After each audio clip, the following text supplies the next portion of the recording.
इंदौर में पहली बार होने जा रहे 3 दिवसीय प्रवासी भारतीय सम्मेलन को लेकर पुलिस प्रशासन ने अपनी तैयारियां पूर्ण कर ली हैं।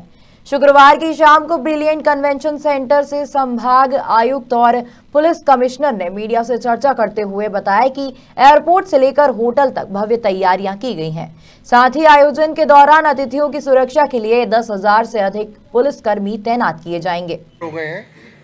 एक्चुअली प्रवासी भारतीय दिवस जो है, जो हमारे एनआरआई प्रवासी भारतीय हैं, विदेश में जो सक्सेसफुल रहे हैं, उनका सम्मान एक, और वो एक तरह से अपने घर आ रहे हैं, उनको यहाँ हम सम्मानपूर्वक आयोजन के तहत उनको रिसीव करें। और इंदौर की आप परंपरा है, जैसे आज ही सुबह जो प्रवासी भारतीय आए, मॉरिशस से जो कपल आए थे, देवर लाइक दे गॉट इमोशनल जब उनको प्रॉपरली रिसीव किया गया और ढोल धमाके के साथ रिसीव करने गए। होस्ट फैमिली के साथ हमारे जनप्रतिनिधि भी जब गए तो उनको बहुत खुशी हुई कि हम अपने देश आ रहे हैं।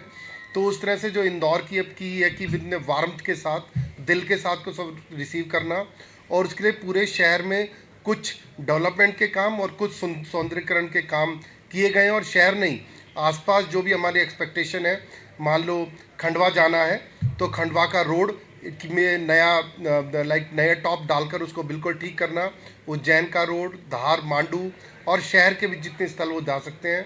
एयरपोर्ट से भी यहाँ के आने के रोड का चौड़ीकरण पूरा सौंदर्यीकरण भी किया गया है।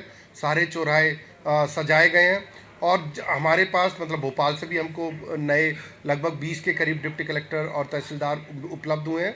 पूरे संभाग की जो यहाँ पे हमारी उपलब्ध मशीनरी है वो लगी हुई है। सारे अधिकारी इसी में एक तरह से अभी जुटे हुए हैं। और एक एग्जीबिशन, शायद वो पॉइंट छूट गया था, आप बाहर देखेंगे, बहुत सुंदर एक एग्जीबिशन हमारे देश के इतिहास को भी और हमारे देश के प्रगति को, विशेषकर मध्य प्रदेश की प्रगति को भी शो करने के लिए लगाई गई है। हम सभी लोग तैयार हैं। जो हमारे सांस्कृतिक विरासत है, चाहे वो योगा हो, उसको भी हम प्रदर्शित किया जा रहा है। ऑनरेबल सीएम के साथ सामूहिक योगा भी 10 तारीख को रहेगा और 12 को भी सामूहिक सूर्यासन का, सूर्य नमस्कार का आयोजन किया जाएगा। एक और इनिशिएटिव जो ऑनरेबल जनरली हम अति वीआईपीज़ के लिए करते हैं, इस बार हम सभी जितने भी डेलीगेट्स रुक रहे हैं, एक हेल्थ कम्युनिकेशन प्लान भी सेटअप किया है कि 24 घंटे एक हेल्थ पर्सनल होटल या स्टेइंग प्लेस पे रहेगा। और कॉल अगर होती है रात को 2 बजे भी, तो there is pre decided movement path. और एम्बुलेंसेज भी शहर में कुछ स्थान चिन्हित करके दुगनी संख्या में तैनात कर दी गई हैं कि रात को अगर किसी को भी ज़रूरत भी पड़ी तो एम्बुलेंस तत्काल वहाँ पहुँचेगी और उसको लेके हॉस्पिटल जाए। इस तरह से लगभग सभी चीज़ों को कवर करने की कोशिश की गई है। और यहाँ पर भी जो ब्रिलियंट कन्वेंशन सेंटर है, लगभग हर स्तर के लिए हमारे ऑफिसर्स तैनात किए गए हैं। जो मूवमेंट हो वीआईपीज़ की या डेलीगेट्स की, बहुत स्मूथ हो। एंड अभी इतनी तैयारियाँ, चूँकि अब तैयारी समापन की तरफ है, बस just we are looking forward कि आयोजन आरंभ हो। और जो हमारे मध्य प्रदेश को चुना गया, इंदौर को विशेषकर चुना अपने सफाई के कारण, हमारा एक बढ़ता हुआ देश का अग्रणी सिटी है, उसको हम शोकेस कर सकें, अपने मध्य प्रदेश को शोकेस कर सकें और अपने देश को शोकेस कर सकें, यही हम लोग की इच्छा है। और जैसा हमारी टीम्स और माननीय मुख्यमंत्री जी के निर्देश हैं, हम लोग काम कर रहे हैं कई महीनों से। मुझे लगता है कि आप सब लोगों के सहयोग से we ensure that. Thank you. Commissioner ने बताया, उसके साथ साथ जैसे कि एयरपोर्ट में ना हम लोगों ने हमारी राष्ट्र अध्यक्ष आएंगे कि सुरीनाम और गयाना का, उनको एक प्रॉपर तरीके से स्वागत भी होगा। और उसके बाद उनको ले जाने के लिए इस प्रकार की व्यवस्थाएं किए हैं एयरपोर्ट में। एक तो हमारी राष्ट्र अध्यक्ष सुरीनाम और गयाना का आएंगे, ऑनरेबल प्राइम मिनिस्टर आएंगे, ऑनरेबल प्रेसिडेंट आएंगे। सो हमारे लिए वीआईपीज होंगे। उसके अलावा एक नॉर्मल दूसरे रास्ते पे वीआईपीज और डेलीगेट्स भी आएंगे। डेलीगेट के साथ नॉर्मल पैसेंजर्स भी आएंगे। सो वहाँ की हेल्थ टेस्ट भी लगा हुआ है। हेल्थ टेस्ट में इमीडिएटली जैसे डेलीगेट्स आएंगे, वहाँ उनको स्वागत किया जाएगा। एक परंपरागत तरीके से उनको साल और माला पहना के, तिलक लगा के उनको किया जाएगा। उनको एक रिफ्रेशमेंट की फैसिलिटीज भी एयरपोर्ट में किया है। एक लाउंजेस भी क्रिएट किए हैं, 3 क्लस्टर में लाउंजेस क्रिएट किए हैं, सो डेलीगेट्स आराम से बैठ भी सकते हैं। जब तक उनकी शटल 3 प्रकार का व्यवस्था भी किया है। एक शटल किया गया है, 37 होटल्स हैं। हमारी डेलीगेट्स, हमारे मेहमान होटल्स में रहेंगे और जब बड़े शटल्स नहीं है, सिर्फ 4-5 लोग ही हैं, एक टेम्पो ट्रैवलर की व्यवस्था भी किया गया है। उसके साथ साथ वीआईपीज़ के लिए अलग से ना गाड़ी की व्यवस्था किया गया, और इंडिविजुअल है ना कोई आ रहा है, मतलब उनके लिए अलग से ना कैब चाहिए, उसके लिए भी है ना स्टार कैब की व्यवस्था वहीं किया गया, वहीं बुकिंग करके वो पूरी है ना एक्सपेंडिचर है ना मतलब गवर्नमेंट है ना बेयर करेगी। इस प्रकार का है ना एयरपोर्ट में ना प्रॉपर व्यवस्था किया गया है। वीआईपीज़ के लिए अलग, मूवमेंट के लिए ना अलग व्यवस्था है। अराइवल में भी 2 प्रकार का है, नॉर्मल पैसेंजर्स हैं उनको भी ना प्रॉपरली सेग्रीगेट करके उनको भी ना अच्छे व्यवस्था किया है कि उनको बाहर ले जाकर के उनकी सारी गाड़ी ना आराम से मिले, और वहाँ भी ना उनकी सोफास है ना बाहर एग्जिट गेट है ना, एक नया गेट है ना क्रिएट किया हुआ है। इसके साथ साथ हमारी डेलीगेट्स हैं, उसमें ना 3 प्रकार के लोग होंगे, जैसे कि ना इन्वाइटेड डेलीगेट्स होंगे, किनका ना सम्मान, प्रवासी भारतीय सम्मान मिलने वाला है, और हमारे ना पैनल है ना गेस्ट होंगे, तो उन लोगों का अलग से ना मतलब ले जाने के लिए व्यवस्था। और वीआईपीज़ हैं, मतलब हमारे मिनिस्टर्स आएंगे और दूसरे ना प्रदेश के ना चीफ मिनिस्टर्स आएंगे, उनके लिए ना अलग से ना ले जाने के लिए है, प्लस हमारे ना नॉर्मल डेलीगेट्स आएंगे, उनको है ना होटल तक ले जाने की व्यवस्था की है।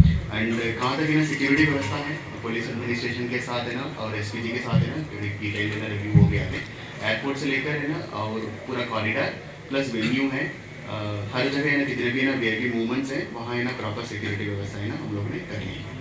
उसके साथ साथ एक फायर सेफ्टी का, इलेक्ट्रिकल सेफ्टी का, एक है ना स्ट्रक्चर स्टेबिलिटी का है ना, जितने भी है ना डिपार्टमेंट्स की है ना प्रॉपर सही तरीके से जांचें होना है, वो ऑलरेडी चल रही है।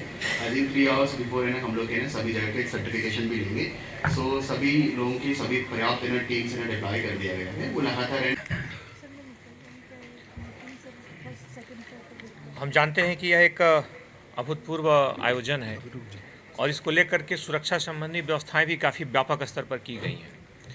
यह एक ऐसा आयोजन है जिसमें मुख्य तौर पर हम जानते हैं कि 2 राष्ट्राध्यक्ष बाहर से आ रहे हैं, माननीय राष्ट्रपति महोदय, माननीय प्रधानमंत्री महोदय, लगभग 29 देशों के राजनयिक आ रहे हैं जो वरिष्ठ स्तर के हैं या हाई कमिश्नर हैं। 75 से ज़्यादा देशों के 3200 से ज़्यादा इसमें डेलीगेट्स आ रहे हैं, तो अपने आप में एक बहुत बड़ा बृहद आयोजन है।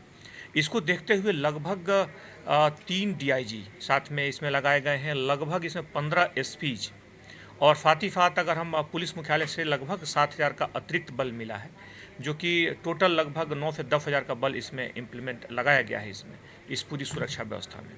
इस सुरक्षा व्यवस्था में सभी अलग अलग राजनयिक आ रहे हैं और एयरपोर्ट, रास्ते और हर जगहों पर लगभग सुरक्षा व्यवस्था है, लेकिन साथ साथ इस बात का भी ध्यान रखा गया है कि आम जनता को किसी भी तरह की असुविधा ना हो। इस बात का भी पूरी तरीके से ध्यान रखा गया है, इसलिए अनावश्यक कहीं भी सड़कों को या ट्रैफिक को कहीं रोकने की कोशिश नहीं की गई है। जहाँ तक तकनीक का इस्तेमाल, इसमें आधुनिक तकनीक का काफ़ी इस्तेमाल किया गया है। इसमें एक लीडार तकनीक है, उसका भी इस्तेमाल इसमें किया जाएगा। साथ ही ड्रोन कैमरों का भी कई जगहों पे इस्तेमाल है और साथ ही साथ लगभग 50 वॉच टावर लगाए जाएंगे। जगह जगह पे इसमें पुलिस के जो एक विशेष प्रशिक्षित टीम है वो है, साथ ही साथ एसपीजी के साथ जैसा कि एक स्वभावगत तरीके से होता है, इसमें प्रधानमंत्री जी की सुरक्षा के लिए उसमें व्यापक उनके साथ कोऑर्डिनेशन के साथ पूरी रूपरेखा तैयार की गई है। साथ ही बाकी तीनों राष्ट्राध्यक्षों की सुरक्षा के लिए स्थानीय स्तर पर यहाँ पर पूरी तैयारी की गई है। इसमें पूरे लगभग 50 से ज़्यादा लोगों के लिए Z+ कैटेगरी की सुरक्षा उपलब्ध कराई जा रही है। इसमें बाहर के जो भी राजनयिक और राष्ट्राध्यक्ष आ रहे हैं, धीरे धीरे उनकी सूची और आ रही है। इसके साथ ही उनको तत्काल सुरक्षा व्यवस्था मुहैया कराई जा रही है।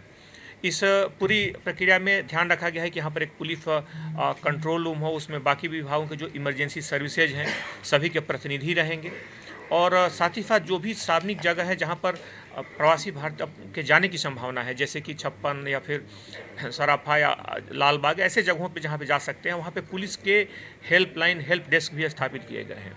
इस हेल्प डेस्क में दूसरी कुछ भाषाओं के जानने वाले भी वहाँ प्रतिनिधि रहेंगे जो आसपास की शैक्षिक संस्थाओं से संपर्क करके पुलिस ने उसमें किए हैं। साथ ही साथ एयरपोर्ट पर भी एक हेल्प डेस्क होगा जिसमें पुलिस का हेल्प डेस्क होगा और वहाँ पे अगर किसी को कोई तत्कालिक तौर पे कोई समस्या या कोई जानकारी लेनी है तो वहाँ से ले सकते हैं। साथ ही साथ जो डेलीगेट्स आ रहे हैं उनसे ये रिक्वेस्ट किया गया है एक एडवाइजरी के माध्यम से कि वो अपने पास अपना पासपोर्ट भी रखें, क्योंकि कई बार उनके डिजिटल कॉपी या बाकी कॉपियों के न होने पर या कोई छूट जाने के बाद कई बार किसी भी तरह की भ्रम की स्थिति न पैदा हो जिससे उनके पहुंचने में व्यवधान हो। इसके लिए आवश्यक है कि वो अपना पासपोर्ट रखें जो कि एक प्रमाणिक दस्तावेज है। उनसे रिक्वेस्ट किया गया है। बाकी पूरी सुरक्षा व्यवस्था को काफ़ी बारीकी से किया गया है और सभी एजेंसीज मिल करके इसमें नगर निगम, पीडब्ल्यू, बाकी सारी एजेंसी जो सुरक्षा के दूसरे जो मानक हैं, फायर ब्रिगेड, सब मिल करके इसको कर रहे हैं और पूरा विश्वास है कि सुरक्षा के उच्चतम स्तरों को बरकरार रखते हुए एक अवैध सुरक्षा हम लोग प्रदान करेंगे। सर कि शहर में इस प्रकार की व्यवस्था रखी गई है, जिस समय हमारे डेलीगेट्स आ रहे हैं उस समय क्योंकि हम देश का सबसे साफ शहर हैं तो हमारे शहर की सफाई व्यवस्था अप टू द मार्क रहे, जिसके लिए हम जाने जाते हैं। साथ ही साथ शहर में सौंदर्यीकरण, जो जन भागीदारी है, जिस तरीके से लोगों ने प्रवासी भारतीय दिवस और GIS के लिए जो लगातार बैठकें हुई उनमें अपने जो सुझाव दिए या जो जवाबदारियां ली, वो लगभग सब जगह हमें कंप्लीट होती हुई दिख रही हैं, चाहे वो बिल्डिंग्स में लाइटिंग को लेकर के हो या अपने बाज़ारों को सजाने को लेकर के हों। इसके अलावा कुछ मुख्य कार्यक्रम कई सारे एसोसिएशंस ने प्लान किए हैं, जैसे काइट फेस्टिवल AIIMT ने प्लान किया हुआ है। बाज़ारों ने अपने यहाँ व्यवस्था की है कि जो लोग आ रहे हैं उनको कई सारे छूट दे रहे हैं खरीदी में, साथ ही सजावट भी रखी है। खाने पीने की दुकानों ने कई सारे सिग्नेचर डिशेस फ्री रखे हैं। इंदौर नगर पालिका निगम की ओर से एक हेरिटेज टूर सभी जो इस कार्यक्रम में डेलीगेट्स भाग ले रहे हैं उनके लिए निःशुल्क रखा गया है और इसकी व्यवस्था हम लोगों ने इस प्रकार से की है कि जो लोग वेन्यू से जाना चाहें, हेरिटेज वॉक या हेरिटेज डेस्टिनेशंस को विजिट करने के लिए वो जा सकें। साथ ही होटल से भी इस तरीके से क्लब बना के रूट बनाए गए हैं कि इसमें जो भी भाग लेना चाहें वो ले सकते हैं। साथ ही MP टूरिज़्म ने भी अपने पैकेजेस रखे हैं, जो आसपास के जो अपने दर्शनीय स्थल हैं उनका विज़िट करना चाहें कर सकते हैं। एक महाकाल लोक का जो विज़िट है उसको निःशुल्क रखा गया है। तो इस तरीके की कुल मिलाकर के तैयारियाँ इस